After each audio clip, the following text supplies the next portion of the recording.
तो एक लबोलबास समझ लें कि अगर कोई आदमी बहुत दुबला पतला कमजोर है और अपनी बड़ाई बहुत ज़्यादा कर रहा है, झूठ बोलने में उसके पैटर्न है, माफ़ी मांगने में वो बहुत तेज है, आपकी बातों को चोरी से सुन रहा है, आपकी बातों के हिसाब से वो ढल जा रहा है, तो वो साइकोपैथी की तरफ है। उसको गुस्सा जल्दी आ रहा है, भले वो आपसे जीत ना पा रहा हो, किसी और से फिर आपकी बुराई लगाएगा, वो हमेशा किसी न किसी की बुराई करता रहेगा। ये साइकोपैथी के एक लक्षण होते हैं। अगर आपके अगल बगल में इस तरह के कोई लोग हैं तो उनको तुरंत मदद की जरूरत है। अगर आपके परिवार में है तो मदद करिए, परिवार के नहीं है तो उनसे दूरी बना के चलिए। साइकोपैथी हमेशा सेकंड टर्म होता है, पहले के बाद वाला। पहले टर्म मुख्यतः 4 होते हैं। शरीर के 35 टुकड़े करने वाला आफताब एक साइकोपाथ है। साइकोपाथ आपके अगल बगल में रहते हैं, घूमते रहते हैं। जब तक उन्हें मौका नहीं मिलता है वो एक्टिव नहीं हो पाते हैं। इसी वजह से हम लोग उन्हें पहचान नहीं पाते हैं। तो मैं आपको कुछ लक्षण बता देता हूँ। अगर किसी आदमी में आपको ये लक्षण दिख रहे हैं तो इसका मतलब ये है कि आपको उससे सावधान रहना है, क्योंकि साइकोपाथ जो होता है वो मौके की तलाश में होता है। साइकोपाथ की पहली पहचान होती है कि आदमी हमेशा या औरत हमेशा कमजोर होता है। आगे चलें उससे पहले बता दें कि साइकोपाथ जो है उसको कानून में बहुत कम सजा मिलती है। तो ये जो आफताब है इसको भी मौत की सजा नहीं होगी। उसके लिए पुलिस पूरी कोशिश कर रही है। पुलिस की रिपोर्ट पूरी कॉपी मेरे पास आ गई, मैं आपको प्रोग्राम के आखिरी में लबोलबाब बता दूंगा। लेकिन समस्या ये है कि लाश लड़की की मिलेगी नहीं, और चूंकि उसने साइकोपैथिक काम किया है उसकी वजह से कानून में उसको काफी गुंजाइश मिल जाएगी। जैसे वो निठारी वाला था ना जो बच्चों को उबाल उबाल के खा गया था, उसको फांसी नहीं हुई, वही साइकोपाथ की वजह से नहीं हुई है। पहली चीज ये समझिए, कोई भी बच्चा इन लक्षणों को लेके पैदा नहीं होता है। ये लक्षण हमेशा बच्चे को उसके माँ बाप या उसके परिवार से आते हैं। तो घर की सिचुएशन जो होती है वो बच्चे को इस तरह के परेशानी के लिए डिसऑर्डर्स में आगे लेके जाती है। चूंकि ये डिसऑर्डर है, कई बार बता चुका हूं मैं, इसका कोई इलाज नहीं होता है। मतलब कि अगर ये आपको हो गया ऑर्डर और डिसऑर्डर, मतलब कि दिमाग जो ऑर्डर दे रहा है और उसके बाद जो डिसऑर्डर दे रहा है, तो वो उसका कोई दवा इलाज नहीं है। तो सबसे पहले समझ लें कि जो साइकोपैथिक आदमी होता है वो हमेशा कमजोर होता है, हमेशा छुप के रहता है। जो मजबूत, लंबा, तगड़ा, ताकत वाला आदमी होगा वो साइकोपैथिक नहीं हो सकता है। तो पहली चीज, साइकोपैथिक आदमी जो है वो हमेशा कमजोर होगा। साइकोपैथिक आदमी हमेशा विक्टिम कार्ड खेलेगा, हमेशा वो तकलीफ में रहेगा और ये बताएगा कि उसके ऊपर कितनी समस्याएं गुजर रही हैं, और उससे वो आपको अपनी तरफ, उसके आपके इमोशंस जो है वो अपनी तरफ बढ़ाने की कोशिश करेगा। हमेशा विक्टिम कार्ड खेलेगा वो कि मेरी बीवी ऐसा कर रही है, मेरा पति ऐसा कर रहा है, और फलाना है, ढिमाका है। वो हमेशा दुखियारी या दुखी होगा। उसके बाद आता है कि उसका जो गुस्से का टेम्पर है वो बहुत देर तक अपने गुस्से को होल्ड नहीं कर सकेगा, वो फट जाएगा गुस्से से। मतलब कि किसी के सामने ऐसी बात करें कि उसकी दुखती नब्ज पे अगर हाथ पड़ जाए तो फिर वो अपने गुस्से को बहुत देर तक कंट्रोल नहीं कर पाएगा। वो अगर आपसे नहीं जीत सकेगा तो वो जमीन पर लौट जाएगा या कोई रोना धोना मचा देगा। अगर जीत सकेगा तो वो फिर आपका काम भी लगा देगा। साइकोपैथिक आदमी को कानून का डर नहीं होता है, मतलब कि उसको आइडिया नहीं होता है कि कानून कहां तक पहुंच सकता है। साइकोपैथिक आदमी हमेशा छोटी गलतियों से शुरू करता है, और जब उसको पकड़ में नहीं आता है तो वो धीरे धीरे उनको बढ़ाता चला जाता है, और वो सोचता है कि वो पकड़ से बाहर है, तभी वो ऐसी गलतियां आगे करता है, वरना वो करेगा ही नहीं। तो साइकोपैथिक जो लोग होते हैं उनको कानून का आइडिया नहीं होता है। डर कहना शायद गलत बात है, क्योंकि डरते तो सभी हैं, लेकिन आइडिया नहीं होता है कि कानून तक पहुंच जाएगा, और वो सोचते हैं कि वो कानून से ऊपर है, और वो धीरे धीरे अपराध करते रहते हैं, और कभी मौका लगता है तो पकड़ में आ जाते हैं, बहुत बार पकड़ में नहीं भी आते हैं। साइकोपैथिक आदमी को आपकी भावनाओं से बहुत ज्यादा मतलब नहीं होगा। आप अगर अपनी कोई भावनाओं की बात कर रहे हैं, अपनी दुख तकलीफ की बात कर रहे हैं, तो उसको ज्यादातर ख्याल केवल अपना होगा। वो आपके अगल बगल साथ में बैठे रहेगा, लेकिन उसका जो बेसिक जो रिजल्ट है, जो टारगेट है, वो अपने लिए होगा। जमीन मांग रहा है, आप कितना भी कहें कि हम नहीं देंगे, फलाना ढिमाका, लेकिन वो रो के, धो के, चीख के, चिल्ला के, पैर छू के, माफी अफी मांग के, वो आपसे कुछ ना कुछ करके अपनी बात को मनवाने की कोशिश करेगा। तो आपकी भावनाओं को वो खिसका देगा किनारे, और अपनी जरूरतों को वो आगे ले आएगा। साइकोपैथिक आदमी का सबसे बड़ा लक्षण ये होता है कि आदमी में झूठ बोलने का पैटर्न होता है। वो बेवजह झूठ बोलेगा, मतलब कि एक आदमी झूठ बोलता है कि उसका मुझे यहाँ से फायदा हो रहा, लेकिन ये लोग जो होते हैं ये बेवजह झूठ बोल देते हैं। अपनी बड़ाई करने के लिए भी आसानी से झूठ बोल देंगे, और जब वो झूठ बोल रहे होते हैं तो उन्हें लगता है कि वो सच बोल रहे हैं। ये उनकी एक मानसिक समस्या होती है। तो बेवजह झूठ बोलने वाला आदमी साइकोपैथी की तरफ जा रहा होता है। अपनी चीजों को बढ़ा चढ़ा के बताएगा, अपनी उपलब्धियों को, भले ही जरा सी कोई उपलब्धि होगी लेकिन उसको बढ़ा चढ़ा के बताएगा और उस पर विश्वास भी करेगा। भले ही वो लॉन्ग टर्म में उपलब्धि ना हो, नुकसान भले हुआ हो, लेकिन उसको विश्वास होता है कि उसने ये उपलब्धि की है और वो आपको हमेशा अपनी उपलब्धियों पे कन्विंस करने की कोशिश करेगा। साइकोपैथिक आदमी जो होता है वो तुरंत माफी मांगेगा। साइकोपैथिक आदमी जब होता है, जब मैं आदमी की बात करूं तो आदमी औरत दोनों की बात आप लगा लीजिएगा, इनको माफी मांगने में कोई भी गिला, कोई भी शिकवा, कोई भी तकलीफ नहीं होती है। वो आपसे तुरंत सॉरी बोलेंगे, लेकिन वो उसको मानते नहीं है, वो सिर्फ कहते हैं। ये साइकोपैथी का एक बहुत सामान्य लक्षण है, ज्यादा झूठ बोलना, तुरंत माफी मांग लेना, लेकिन अपने गोल पे डटे रहना कि हमको ये चाहिए है, और अगर उसकी बात नहीं मानी जा रही है तो वो मौके का इंतजार करेगा और वो अपने अगर दुश्मन या किसी और से जीत नहीं पा रहा है तो छुपा के उसका नुकसान करने की कोशिश करेगा।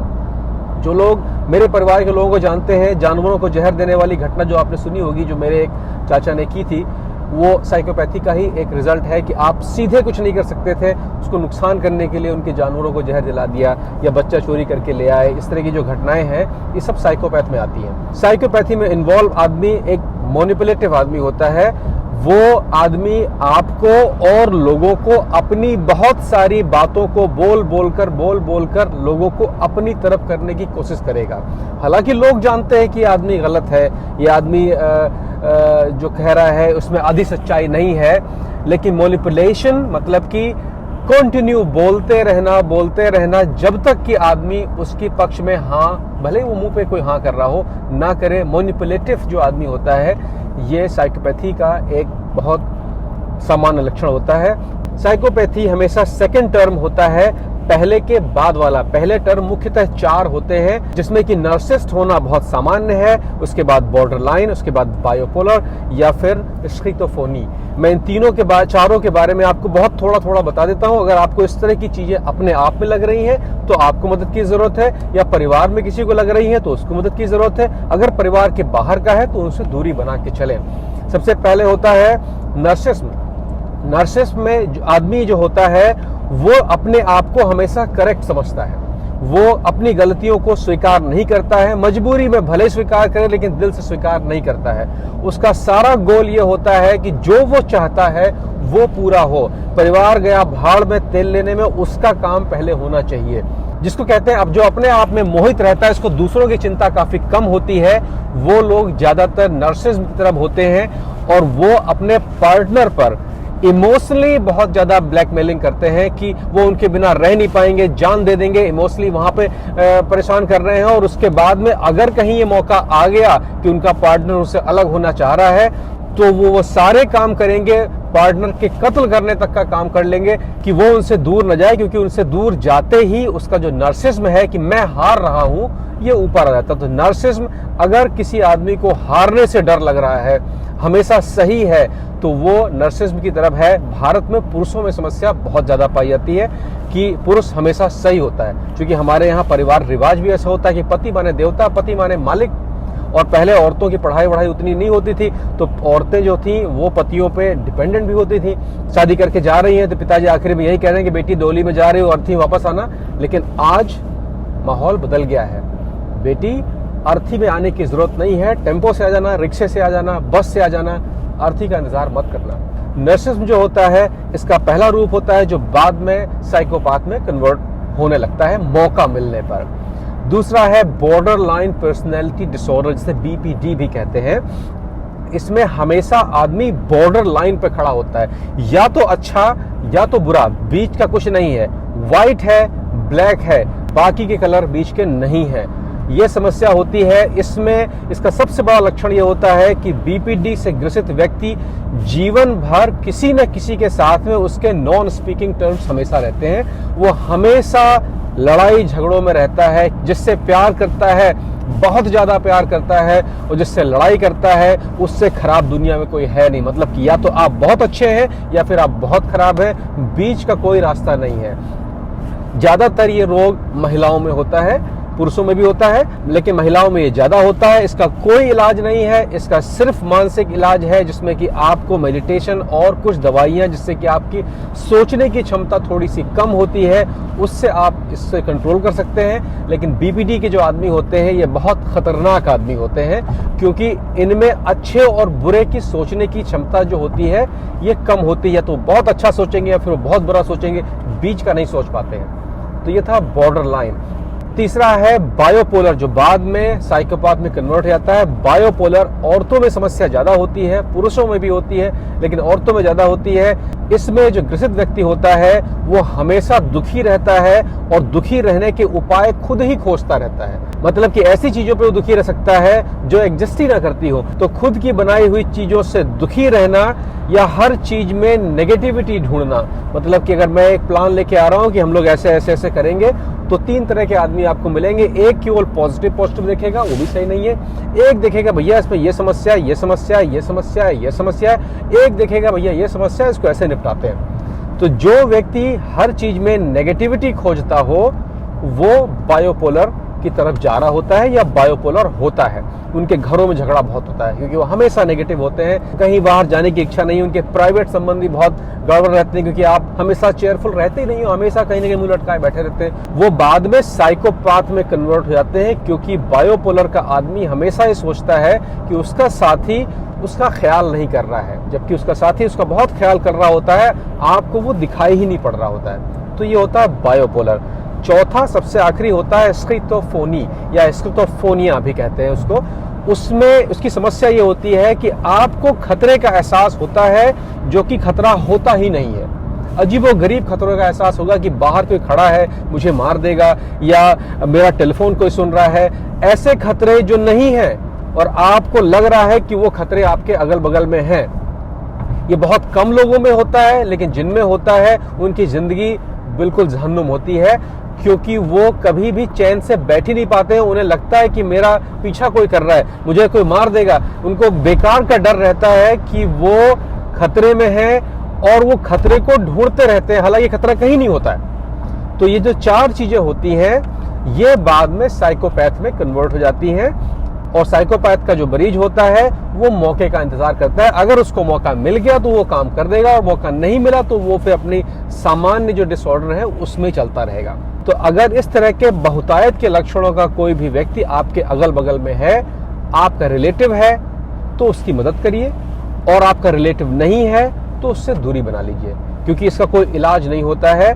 आप इससे केवल अपने को बचा सकते हैं और कुछ नहीं कर सकते हैं। अब आती है बात जो आफ्ताब पूनावाला की। एक बस लबो-लबाब बता देता हूँ। आफ्ताब पूनावाला ने जो लड़की का मर्डर किया है, आपने पूरी कहानी सुनी होगी, वहां पे जाने की जरूरत नहीं है। मेन चीज में समझने की बात यह है, ये ओपन और शट केस नहीं है। वो आदमी कह रहा है कि मैंने मर्डर किया है, लेकिन अभी तक मुझे उसमें इन्वॉल्व पुलिस वालों में कुछ लोगों से मेरी बातचीत हुई थी। उन्होंने ये कहा है कि हमें जो पैकेट मिले हैं उसमें हम लोग गारंटी से नहीं कह सकते हैं कि उसी लड़की की हड्डियां हैं, क्योंकि मांस नाम की चीज तो मिली नहीं है। मई जून की गर्मियां थी, उसी में सब खत्म हो गया, सड़ गल गया। अगर पुलिस को लड़की से संबंधित कोई भी हड्डियां या कोई भी डीएनए सैंपल नहीं मिलता है तो ये लड़का साफ साफ छूट जाएगा, क्योंकि कानून में जब तक लाश नहीं मिलती है ये कंफर्म नहीं हो सकता है कि जो व्यक्ति गायब है उसकी मौत हो चुकी है या नहीं। अगर ये कंफर्म नहीं होगा कि उसकी मौत नहीं है तो कुछ दिन के बाद वो छूट जाएगा। अगर ये कंफर्म हो जाता है कि लड़की की मौत हो चुकी है और उसने ही ऐसा किया है, तो लाश के टुकड़े कर करके फेंकना उसको बड़ी सजा से बचा ले जाएगा, क्योंकि फिर वो साइकोपाथ के अंदर आ जाएगा। वो जेल में तो रहेगा लेकिन उसको कैपिटल पनिशमेंट नहीं मिल सकता है, क्योंकि ये साबित हो जाएगा कि उसका मेंटल स्टेटस उस तरह का नहीं है कि उसे फांसी वगैरह दी जा सके। फांसी केवल स्वस्थ आदमी को दी जा सकती है। ये कानून है, ये नियम है। तो पहली चीज, उसने जो मर्डर किया है ये तो लगभग साबित है, अगर लड़की की लाश मिल जाती है तो, कि उसका मर्डर करने का कोई प्लान नहीं था पहले से, अचानक हुआ मर्डर है। उसके बाद उसके टुकड़े काट करके फेंकना उसको साइकोपाथ के अंदर लेके आ जाता है। उसकी वजह से उसको शायद आजीवन कारावास हो जाए, जैसे वो निठारी वाला केस में हुआ है कि आप जिंदगी भर जेल में तो रहेंगे लेकिन फांसी नहीं होगी। तो इस केस का लब्बो लुबाब यही है कि पुलिस के पास एक बहुत बड़ी समस्या है ये प्रूफ करना कि लड़की का मर्डर हुआ भी है कि नहीं हुआ है। आज का यहीं तक का था।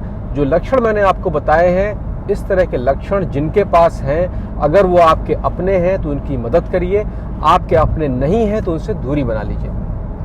बच्चों में खास तौर पर ध्यान रखिएगा, बच्चों में ये लक्षण माँ बाप से आते हैं। तो अगर आपके अंदर इस तरह के लक्षण हैं तो आप अपने बच्चों के लिए ही सही मदद के लिए जाइए, मनोवैज्ञानिक से बात करिए। आज कहीं तक, फिर मिलेंगे।